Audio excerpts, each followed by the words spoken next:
The morning sun hadn't even fully hit the rooftops yet, but I already knew it was going to be one of those days. You know the kind, calm, quiet, almost peaceful before someone decides to turn it into chaos. I was in my garage, sipping coffee, running my hands over the hood of my beloved truck. A classic, freshly waxed, roaring under my fingertips like it was alive, my sanctuary, my pride. Then I heard its tires crunching over gravel. Not unusual, but then a sharp, familiar voice yelled from across the street. "Hey, what do you think you're doing? Karen Wilcox, HOA president, self-appointed queen of the cul-de-sac." Her robe flapped in the breeze. Clipboard in one hand, her smartphone in the other. She was pacing like a general ready to declare war. "You can't park that here. This truck violates community regulations," she screeched. I blinked. "Excuse me." She took a step closer. "It's too big, it blocks the view. And frankly, you've never filed the correct HOA paperwork." I raised an eyebrow. "Karen, this is my garage, my property, my truck. And the rules you're citing, they don't apply at private garages." Her eyes narrowed. "We can tow it. We will tow it." I laughed. Not out of disrespect, but disbelief. "Tow it? From my garage? Yes," she yelled, voice cracking. "And don't think you can ignore the O. We'll enforce compliance by any means necessary." By now, a few neighbors had peeked out of their windows. Phones were in hand. Some snickered. Others just stared, wide-eyed, unsure if they were witnessing a real threat or a meltdown. I walked over to the garage, grabbed the padlock I had installed just for, well, moments like this, and locked the door.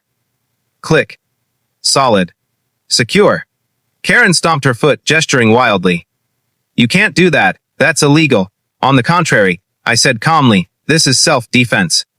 You're threatening my property. I'm protecting it." She huffed and waved her phone. "Fine. Then I'm calling the sheriff." I shrugged, almost cheerfully. "Go ahead.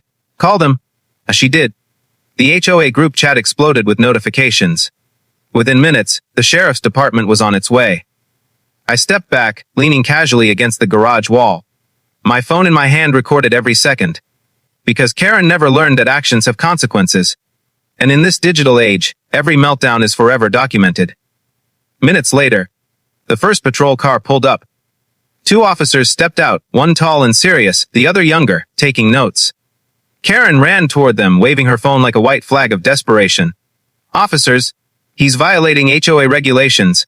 You must tow his truck," she demanded. The tall officer glanced at me, then the locked garage door. "Ma'am, that's his private property." "Private property." Karen's voice rose.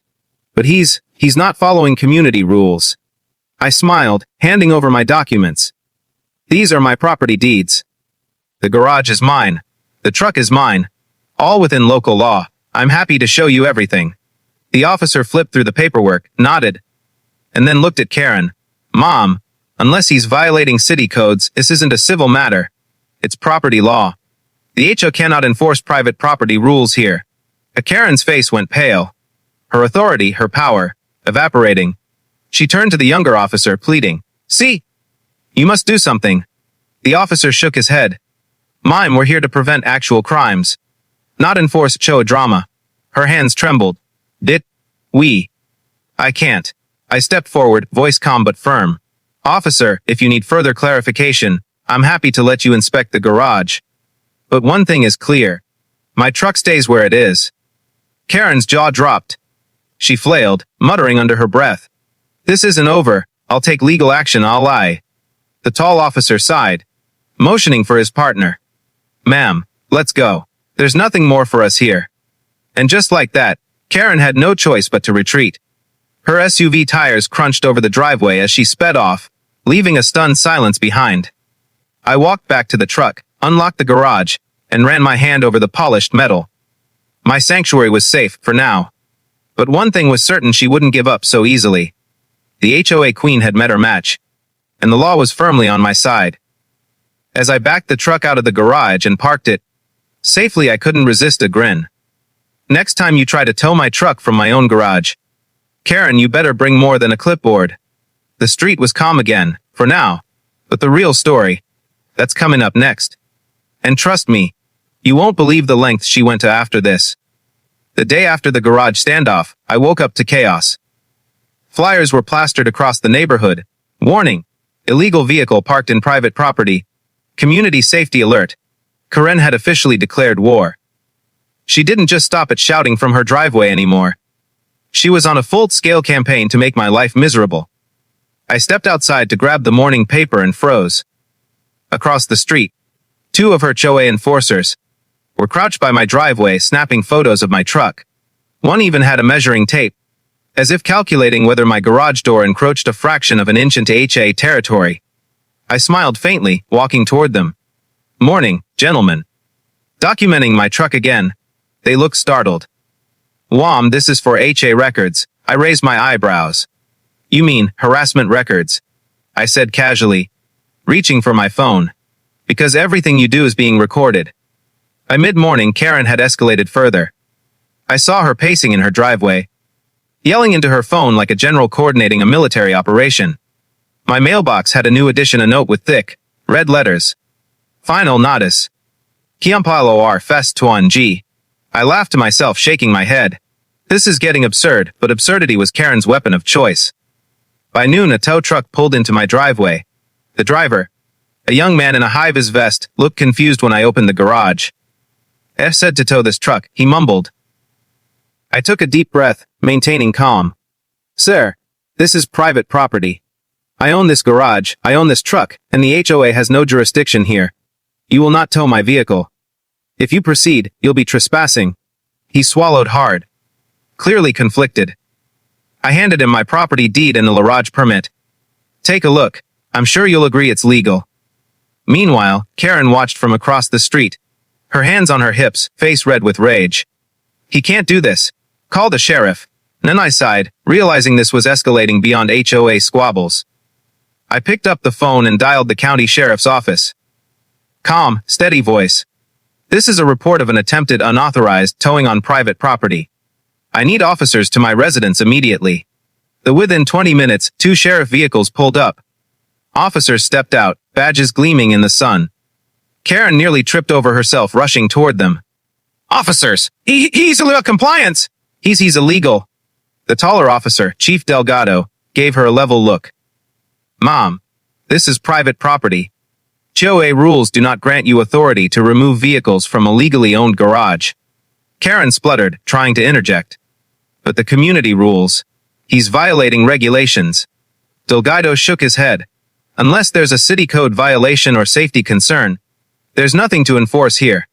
I stepped forward, keeping my tone calm but firm. Here are the property deeds, the garage permit, and my vehicle registration. Everything is legal, documented, and within city law. The other officer, younger, flipped through my paperwork. Yep, everything checks out. This is a civil HOA matter, not criminal. No towing today. Karen's face went pale. She turned, pointing at my truck.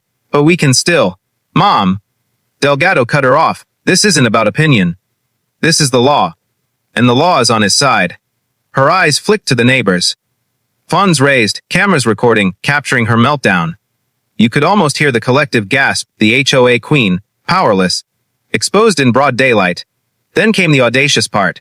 Karen stormed toward the garage, attempting to physically open the padlock I had secured. Stop, I yelled, stepping in front. Touch that, and you're trespassing.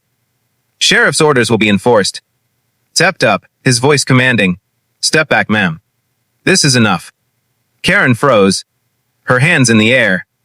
I can't, this isn't fair. Fair, I said calmly. You threatened to seize private property. You harassed neighbors. And now you're trespassing. Justice doesn't care about fairness. It cares about law. For a moment, silence reigned. The air thick with tension, neighbors holding their breath. Karen's shoulders sagged. The fire in her eyes dimmed just slightly. Then she did something I didn't expect. She lunged toward the HOA board members beside her. You see, this is why we need to enforce rules. We cannot let this happen. One of the officers moved swiftly, gently placing a hand on her arm. Ma'am, calm down. You're escalating this into a legal violation. You need to step back. But she shook her head, muttering, pacing. Her clipboard dropped, papers scattering across the driveway like leaves in the wind. My truck sat gleaming in the sunlight, untouched, untouchable. That's when my wife appeared. Calm, composed, the aura of authority unmistakable. Karen, she said, voice low but resonant. Leave. Now or we escalate to federal enforcement. Karen Foy's eyes widening. My wife flipped open a badge, federal seal gleaming. Karen's knees buckled, her composure shattered. This property is under federal protection. My wife continued. Any attempt to seize or alter it violates federal law. You are trespassing. Seize immediately. Karen's mouth opened, but no words came out. Her hired enforcers looked confused, lost, unsure where to turn. Sheriff Delgado gave her a sharp look. Step away. Now, Karen stumbled back, muttering threats under her breath. The HO board members exchanged gutty glances. It was over. Her plan, her threats, all dissolved in the face of law, reason, and authority. The neighbors, who had watched this entire spectacle, slowly started clapping. A quiet, respectful applause for standing your ground. Karen, humiliated and powerless, finally retreated. As my wife and I watched her drive away, I exhaled slowly. Think that'll teach her. She smirked. Lesson learned. For now. And as I walked back to my truck, running my hands along the polished metal, I realized sometimes a fight isn't about confrontation. It's about patience, preparation, and knowing exactly when to call in the right authority. Because if there's one thing HOA queens like Karen underestimate, it's how far someone will go to defend what's theirs. The morning sun spilled over the cul-de-sac, but the tension from yesterday hung thick in the air. Even the birds seemed quieter, wary of what had unfolded. Karen Wilcox, the once feared HOA queen, was nowhere to be seen. Her absence, however, didn't stop the whispers from spreading across the neighborhood. As I stepped out to inspect my truck and garage, I noticed several neighbors peering curiously from their porches, phones in hand, ready to record any movement. The buzz was palpable. They had witnessed what many would call a legal masterclass in standing your ground. Then, out of nowhere, Karen's SUV screeched around the corner, coming to a halt near the end of my driveway. She jumped out, arms flailing, and yelled before even taking a breath. "This isn't over," she screamed. "You think your badge is your laws, and your fancy truck will protect you. We'll make you pay. You'll regret this." I leaned casually against the garage door, my eyes on her. Calm as a still lake. "Karen, everything I've done so far has been legal, documented, and within my rights. What exactly are you hoping to achieve?" Her face twisted with rage. "You can't just defy the HOA. This community. I am this community. You'll see. We'll take it up with city council, zoning authorities, anyone." Before she could continue, my wife appeared beside me, badge gleaming, expression calm but unyielding. "Mom," she said, her voice cutting through the tension like a steel blade. "You've crossed the line into harassment and illegal trespassing.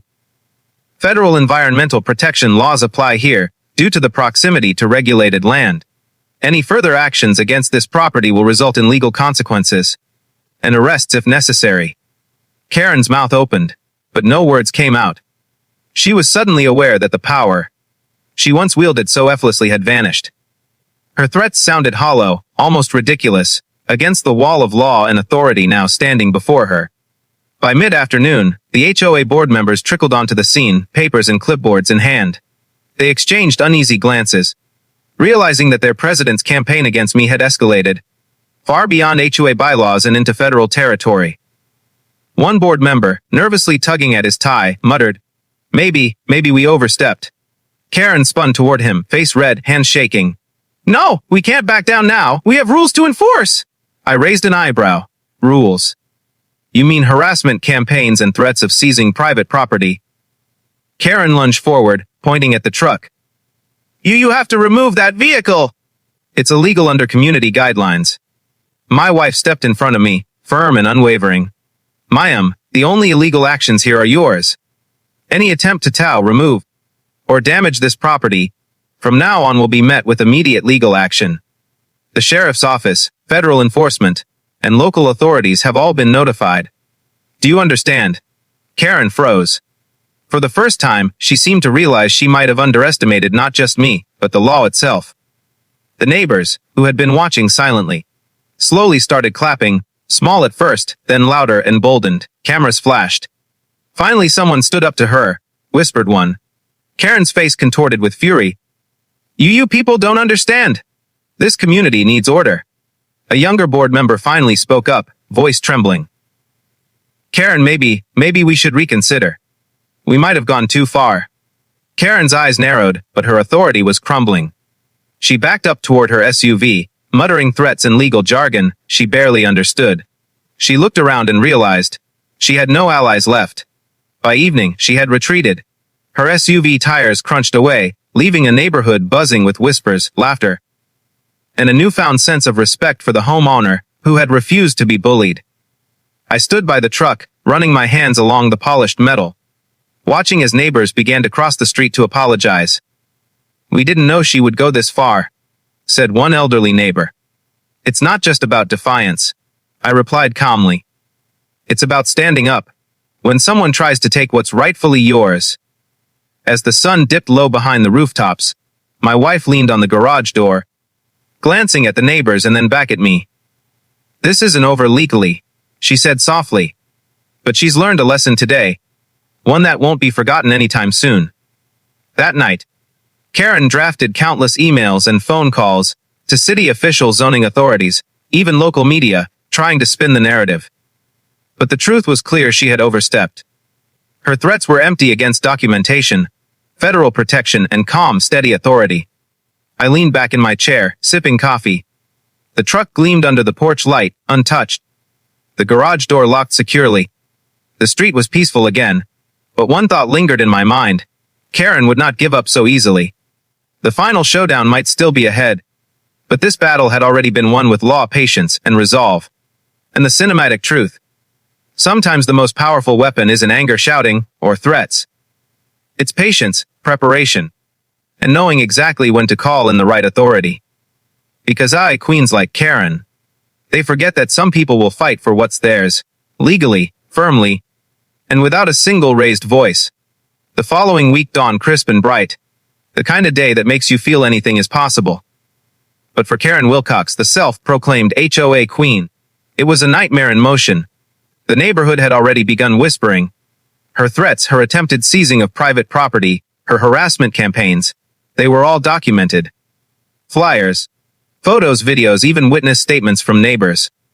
Every attempt to intimidate me had been captured, and the legal repercussions were now inevitable.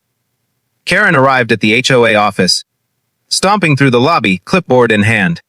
Her board members were visibly uneasy, avoiding eye contact, some muttering apologies under their breath. "This cannot happen," she shouted, voice cracking. "I am the HOA president. I have authority. This is my community." The senior board member, a man in his 60s with a calm demeanor, finally spoke. "Karen, the moment we ignored legality and personal boundaries, we crossed the line. The county and federal offices have all reviewed the complaints. You're exposed." Her face paled, the first glimmer of doubt piercing through her fury. "No, you don't understand. This homeowner is outside our jurisdiction." "We can't. You tried to seize private property," another board member said softly. "You threatened, harassed, and escalated beyond the HOA bylaws. That's enough for the county to take action." Karen's hands trembled. She glanced down at her phone. Notifications flooded in. Neighbors posting clips of the standoff, videos of her threats, and screenshots of her own emails. The neighborhood that once feared her influence now watched her unravel publicly. By noon, official notices were delivered. Karen faced citations for harassment, illegal trespassing, and abuse of HOA authority. The board, ashamed and wary, voted to suspend her indefinitely. The neighborhood finally breathed collectively. That evening, I stood by my garage, truck gleaming in the golden sunset. The air smelled faintly of freshly cut grass and freedom. My wife appeared beside me, calm, holding her federal badge loosely in her hand. "Looks like they finally learned the hard way," I said. She smiled. "They did. But the lesson isn't just theirs. It's for anyone who thinks they can bend law to personal will." A few neighbors came over, expressing relief, gratitude, and disbelief. "You didn't just protect your property," one said. "You stood up for all of us. We've been bullied silently for years." I nodded, keeping my response humble. Sometimes it's not about being loud. It's about being right, prepared, and patient. Meanwhile, Karen's retreat was almost cinematic in its humiliation. She was seen in her orange vest days later, picking up litter along streets she once claimed to control, as neighbors drove slowly by, some honking in amusement. The queen of the OA was dethroned. By law, authority, and the courage of one owner unwilling to bend. The truck remained untouched. The garage remained locked. The property, finally, was at peace. A week later, as I was enjoying coffee on the porch, my wife stood beside me, scanning the street. "You know," she said, voice low, "people remember who stands firm. You made a statement that can't be erased." I smiled, watching the sun dip behind the rooftops. I didn't just defend a garage or a truck. I defended the principle that personal property and law are sacred. That's bigger than any HOA, bigger than any Karen. As the neighborhood's whispers turned into calm respect, I realized the final truth: sometimes, the loudest voice doesn't win. Sometimes, it's the law, patience, and preparation that speak the loudest. And as the sun finally set, casting long shadows across the cold sack, I allowed myself a rare moment of satisfaction. The HOA queen had learned, the hard way, that threats, intimidation, and overreach always have consequences. Cinematic closing line for voiceover. She thought she could tout it, seize it, and intimidate her way through the law. But she forgot one thing: standing your ground isn't loud. It's precise. It's legal. And when justice shows up, it arrives with badges, records, and unwavering authority. The neighborhood was quiet again, the streets free, the truck safe. And as I looked at the fading sunlight reflecting off the polished metal of my garage and truck, I knew, some battles aren't won with anger or threats. They're won with patience, preparation, and the courage to call the right people at the right time.